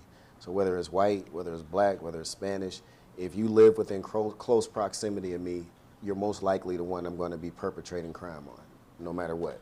We all live in a tightly packed area, which was basically created through redlining. Our city was basically, the ghetto of Youngstown was basically created, and I seen it happen in the 80s. I seen where I lived at up on Hudson go from a beautiful looking suburban neighborhood down the street from Sheridan School and Martin Lutheran Church, and it literally turned into the hood in a matter of like 5-6 years. And that was due to basically what they call white flight. So in order to become a community, in order to cut crime down, it takes each other to learn from each other to be able to say, no, this is the way you do that. We had a neighbor, Mr. Richards, who kept his yard pristine. He literally taught my dad how to keep our yard pristine. Those are the type of things that we need in order to become a community again. Crime is not a race issue. It's a matter of poverty. So that's why our economic system needs to be much higher and much greater in Youngstown. Again, if you listen to our youth's music today, you can solve the problem there. It's full of pain. It's full of hurt. It's full of feeling like this is the only way I have to get out of my situation is by committing these certain crimes. If I don't have it, I got to take it from you, because culture creates culture, okay? So if my mindset is one of by any means necessary, and I don't have any new information that says by any means necessary could mean going to school, it could mean becoming an entrepreneur, it could mean multiple other things, then I'm going to stick to the crime that I know. You know what I mean? So there has to be a push from the city departments to be able to say, hey, we see you, we're going to give you these opportunities, these resources, and this help to be able to get out of your situation. And that love shown from the city would then in turn cause our citizens to be able to say, you know what, maybe I should pick this piece of trash up off the ground. Maybe I should take care of my community. I see my city is loving me now, and now I can love the city back. That'll reduce crime, along with bringing up our economic situation, along with cleaning up our neighborhoods so we don't have that broken window theory. You know what I mean? So there's a lot of different things that need to happen, but crime and poverty go hand in hand. You got to solve the situation of poverty in Youngstown in order to solve crime in Youngstown. Mayor? I'll just give a couple examples, Bertram, when you talked about, the black on black crime, and I believe that you're looking at the population, but it starts at home. Right. I could be standing here as a statistic for you. My father was in and out of prison most of my life, but he did not tell me that that's what he wanted me to do. He told me he wanted me to be much better. And you know how he did that? My mother made sure that education was key.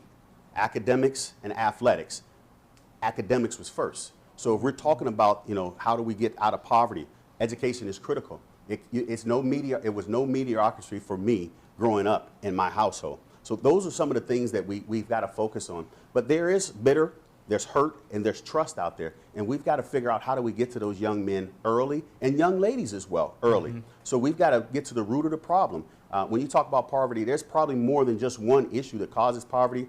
You talk about fathers not being in a home. Right. You talk about maybe someone had trauma in their life growing up. There are so many pieces. But you know what helped me in the summertime as a kid in the city of Youngstown? My summer job. I learned work ethics. I learned hard work ethics. So I've mentioned that's what we should really start pushing more into and leaning into to make sure our young men and women have an active work history.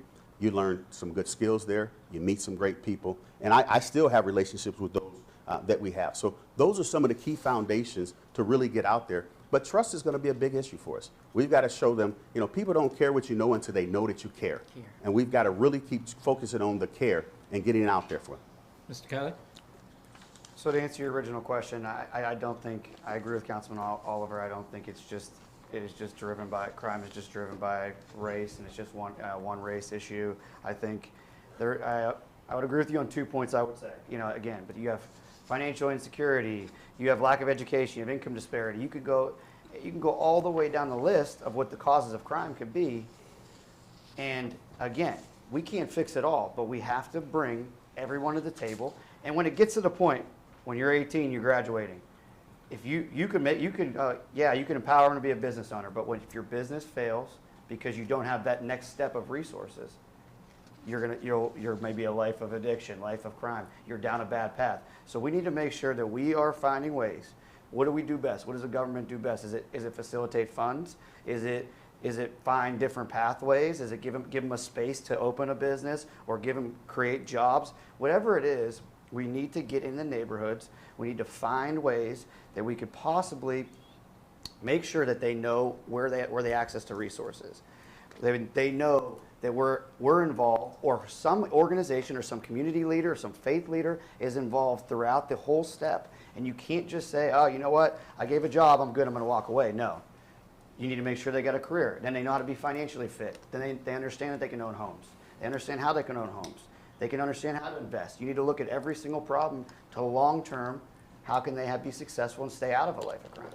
I'd add to that. Go ahead. There was a great man that once said that Youngstown was like a ship without a rudder. And if you look at the old saying that goes along with that, it says, where there is no vision, the people perish. That broken down basically means where there's no revelation of vision, the people throw off restraints or throw off discipline. And that's what you see happening in Youngstown, because we have no clear focus from our city. We have no clear focus from our school system. So if I can't come up with a cradle to career plan, our kids need to know what they're going to do by the time they hit 3rd grade. Because if they don't, it's already set up for them to go to prison. So we need to be able to get into our school systems and work directly with our school systems. You can't say, I don't have any control over the school system, so I'm not going to have any influence. You got to get right into the school system and say, hey, where are we taking our kids? Are our kids going to be future engineers? Are they going to be future doctors? Are they going to be future entrepreneurs? Where's their focus, and where's the mentorship program that says this is exactly what you can do? Just like Mr. Kelly said, this is exactly what you're capable of. Don't fall victim to your environment. Be the catalyst of change to your environment. That's what our kids need. That's what our community needs. That's what our city needs in order to change. Mayor, is the city rudderless, and have you failed by not engaging the school system? You were a former board member. A school board member, and we have not. I just 2 examples of things that we've done for our young men and women. We have a mentoring program with the YSU students.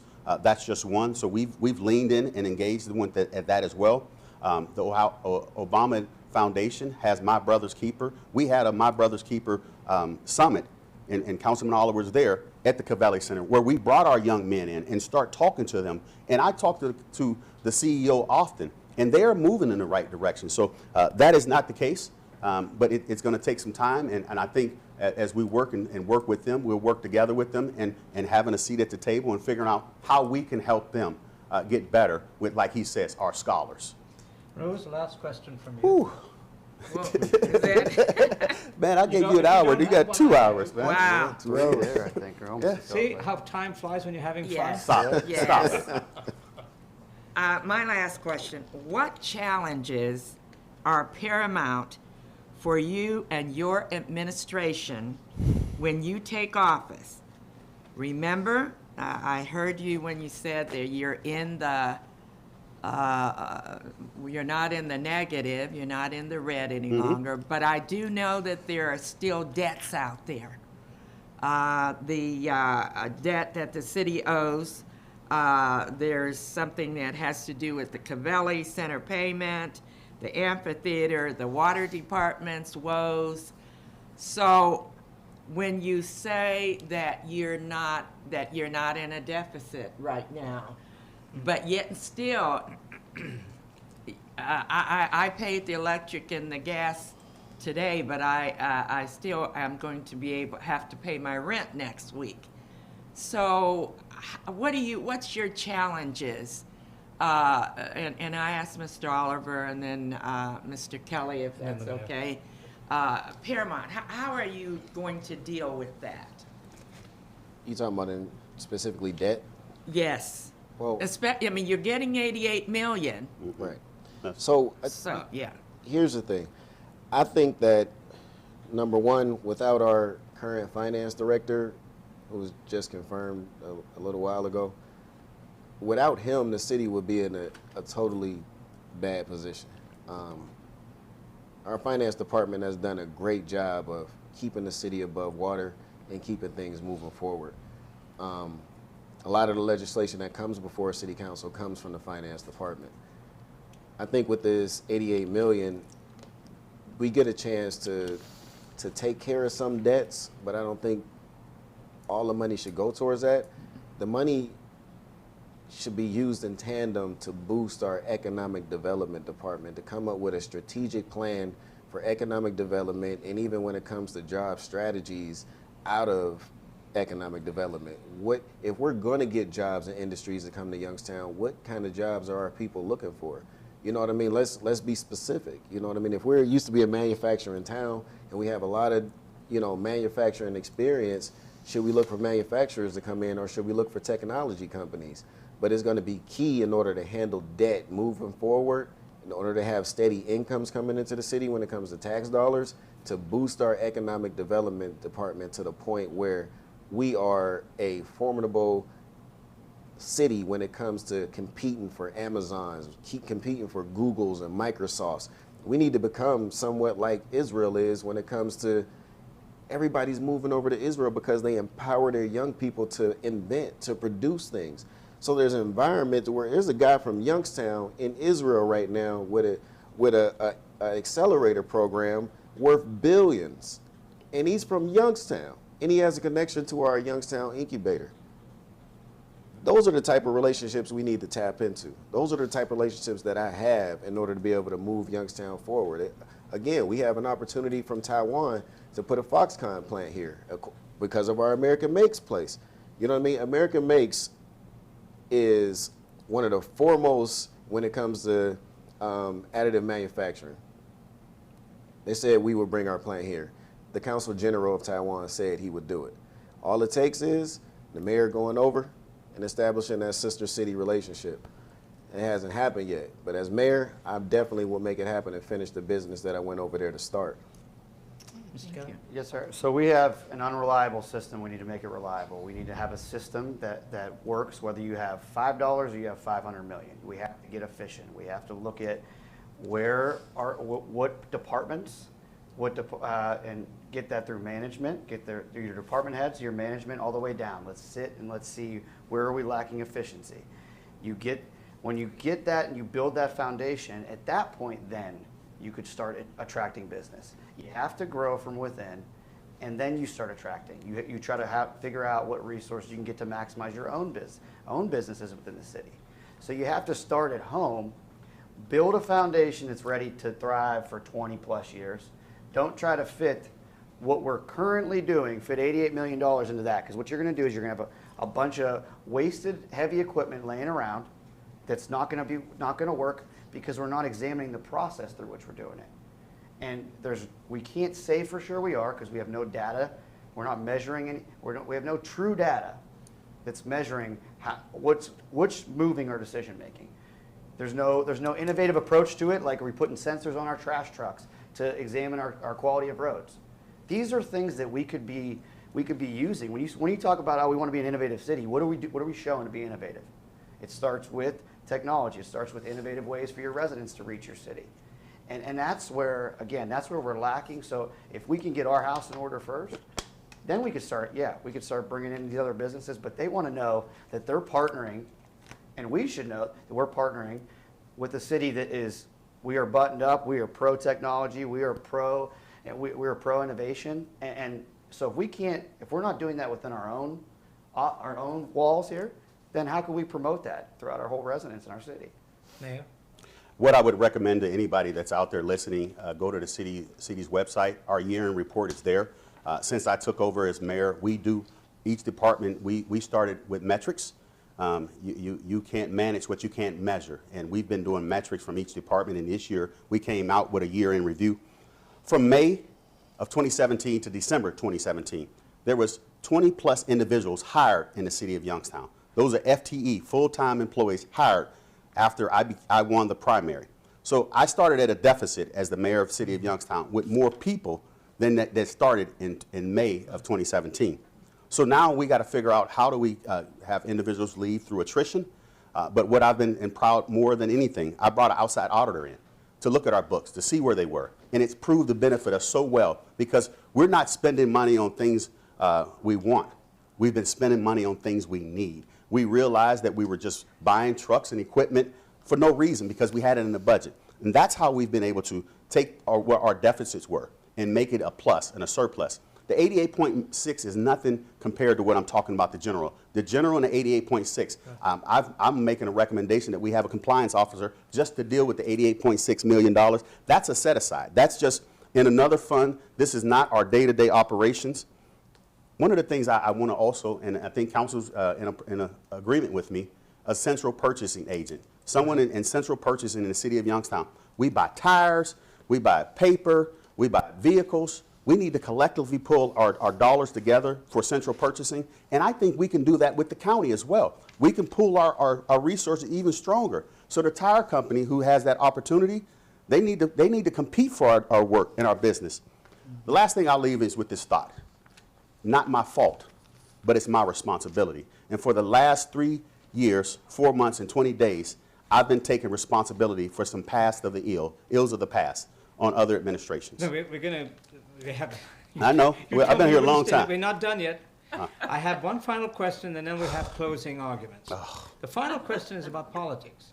After all, it is a truism that more black voters in the city of Youngstown vote for white candidates than white voters vote for black candidates. The statistics over the years will show that. Thus the question, will two black candidates in the primary split the black vote, thus giving the advantage to the white candidate? I guess you want us to answer that, right? Yeah, of course I do. Yeah.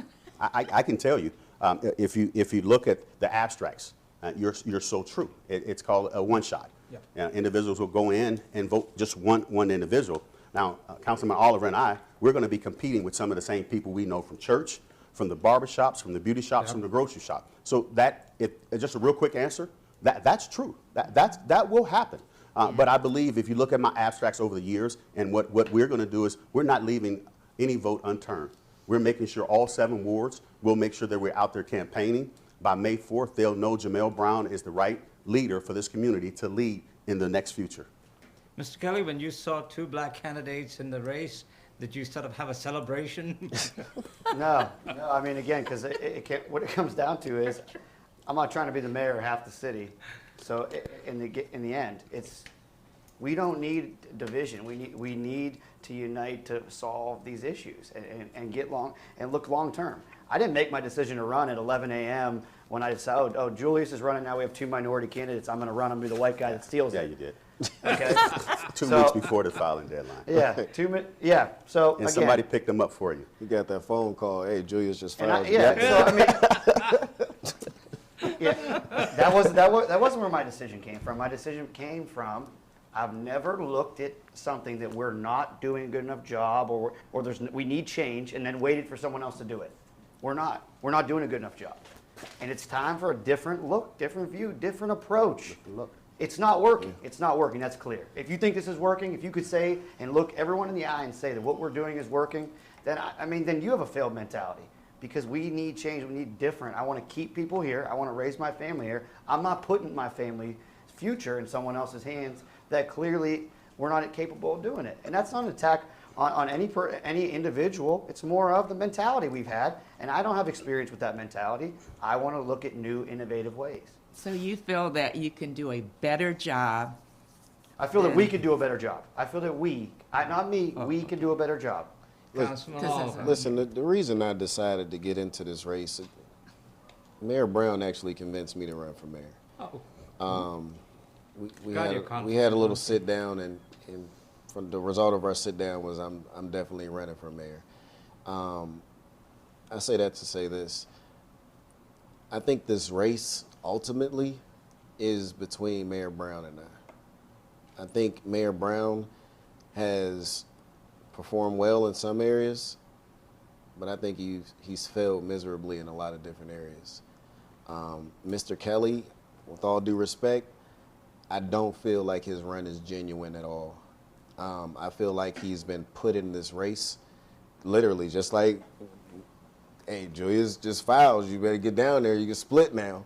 You know what I mean? So I think Mayor Brown's run is more genuine than Mr. Kelly's run. So I'll respond to that. I'm not done yet. Yeah. When he's done, My run, I feel like is the most genuine because I feel like this city has an opportunity to go somewhere it's never been, and my run is not a dream for me. It has not been my dream since I was a kid or anything to run for the mayor of Youngstown. It is a conviction. It's an urging. It's a pulling. It's a tugging. Even if I don't win, at least that kid on the south side, north side, east side gets to see that dude look just like me. He came from the same place I came from, and he's running for mayor of the city. Before my nephew died Saturday, he said, I need you to become mayor because you can show us how to do this because you've done it. You've been able to pull yourself up out and change. We need you to become mayor. So like I said, I think this race is between Jamel Tito Brown and Julius Oliver. So you don't have to split the vote because you got 2 candidates. You got 2 choices really that's going to be able to push this city forward. It's just a matter of who do you believe will genuinely be able to do it and you can see those results in your neighborhood. So Only again, 2 choices? So the reason that I kept my candidacy close to my vest is that's what I do with all my decisions. I keep my circles tight. My table travels with me because I don't want anybody to tell. No one's going to tell me that they feel they put me in the race. No one's going to control me or tell me what to do. It's my family. It's we decisions amongst my family, my wife, and and our future. That's what drives my decision making. That's what and it was time to say we have to look forward. COVID made everybody take real inventory of their life and really look at where truly are we going. And I want to raise my family there because I've never left here. It means my passion for the city, it's always been there. And again, the way I see the city is not reality. That's not reality. That's not what's actually there. I see we're the greatest city ever. We're not. We're last in almost every category. That's reality. And it's time to start accepting reality, and it's not going to be done with the same mentality. It can't be, oh, you don't know my track record. Well, it's not the devil you know at this point, so you can't be just because you have bad results, but you have good. No, it's not what it is. It's something different. It's something different and finding something different and needing something different because, again, What we're doing isn't working. That's clear. Gentlemen, we've come to the end. We'll now have closing arguments. You're, You have a minute. If you want longer, you can have you longer. set out closing arguments. You've been watching the trial too long. We'll go with start with Councilman Oliver, then Mr. Kelly, and Mayor, you'll have the last say. Thank you. And if, as you're talking, all of a sudden City Hall lights up, that'll be a miracle as well. So No, you need let's to start. call the fire department. Something's going on. Right. I think I really just made my closing statement. I'm genuine about my run for this. I really feel as though this is something that I have to do. This is not something that I've dreamed of, but it's a burden that's placed on me to go for it. I think once I get in office, I know that I'll be able to put the citizens of Youngstown first in every way and be able to govern this city with a perspective of, I know what it's like to sit in that neighborhood with the gunshots firing. I know what it's like to be able to tell my wife, yo, get on the floor because it's fire. Like, people don't know. My last place of residency before I moved back downtown was 91 East Warren. I was in the war zone. Mm-hmm. And I'm trying to move my wife from Cleveland. She got Beechwood out her front window. She looking across the street at Saks Fifth Avenue. And I'm like, yeah, come on down, 91 East Warren. I got South Field House over here. I got, and then the first day she come down to spend the night, somebody had to let off like 100 rounds. And she like hit the floor. You know what I mean? I can't raise my daughter in this, is what she said. And I'm like, babe, look, we going to get this changed around. When I get in office, people are going to see that gun violence ain't going to be the way to go. You can do something better for yourself. And I use myself as that example because Youngstown needs leadership that will empower them to do something different. Youngstown needs a citizen group, a community that will help the city in turn bring this place up to due standards. And that's what I bring to the table. And that's why people should vote Julius Oliver May 4th. Mr. Kelly? I mean, I echo Julius Oliver, or Councilman Oliver's statement. That we had a pretty passionate back and forth there for a second. But, honestly, again, my intentions are genuine. My vision that I have, it's not the end-all, be-all. I think I have a lot of good substance ideas. I think I've given them. I think we can give more. I can give more. Again, in the end, I want to do everything I can to make sure the city is as great as it can be. I want to take the strong leadership and the innovative approach that I've taken in my years in business. I want to bring that to city government. I don't think it's been inclusive enough to young people, and I want to empower young people. I don't want to talk about the next generation. I want to bring them to the table, find ways. I want to completely, when I say move Youngstown forward, I mean completely move away from the ideas of the past. Again, I like both of the candidates here personally, on a personal level. This isn't a personal attack. My thing is not trying, nothing that I'm doing in my whole life has been division. Diversity has made me who I am, and hearing perspectives has made me who I am. It's powerful. But again, this city has also made me who I am, and it shouldn't be the hard knock, you don't get anything, and we don't have opportunity, and growing, coming out of that should be the only benefit you have of Youngstown. Getting out shouldn't be the best thing that happens to a young kid in this city. And I want to do whatever I can to try to facilitate that opportunity, show a kid to have an opportunity, and then keep them here. Youngstown people own the Youngstown homes, and anything that I can. And I don't think that we're given that opportunity right now. We're really bought into that. And I want to do whatever I can. I hope for your support on May 4th. Mayor? Impact the next generation is all about Jamel Tito Brown. Born here, raised here, educated here. I would tell all the young men and women out there to get your education. I have a bachelor's, a master's, and honorary doctorate. You need to impact the lives of these young men and women. Raised up in the city of Youngstown, I saw too much of the violence. I spoke the other day at the ceasefire, and I talked about how I lost so many relatives through the gun violence in the city of Youngstown. I saw so many of my friends move away because they didn't want to stay in the city of Youngstown. I saw so many of them on drugs because that was the environment they were living in. But I thank God for my mother, who made sure that mediocrity is not an option, that education was not an option. So when you look at me as the mayor of the city of Youngstown, I am Youngstown. I could have been a statistics. but because someone else growing up, I watched the men in my neighborhood impact me. So that's why, as mayor of the city of Youngstown, I want to make sure that I continue to impact, leading by example, how to carry yourself, how to compose yourself, and how to give back to your community. 20 plus years of community service track record, I didn't ask for that. I went there because people wanted to see the people in the neighborhood. We had a neighborhood block watch. I was part of that. You know, we had different groups and organizations that wanted to make change on the North Side Citizens Coalition. So those are the things in my track record that I want to make sure that people understand. I'm Youngstown. I'm not going anywhere. I tease my wife all the time. When the good Lord calls me home, take me up to Todd or Belmont Cemetery, because I'm committed to this community. The last thing I'll tell you is that the Vindicator made it right when they gave me the endorsement to say that this is not the time to change leadership when we have two key issues that's facing us, COVID-19 and the ARP. But also, Bertram, there's 5 words to describe a mayor: find a problem, solve it.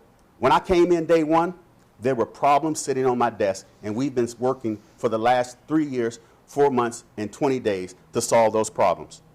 I'm working to make sure that Aaron, Camille, Clarissa, and Quentin, and Ariana have a future in the city of Youngstown. So for the voters who are out there, I'm asking you, please vote Jamel Tito Brown May 4th. Thank you.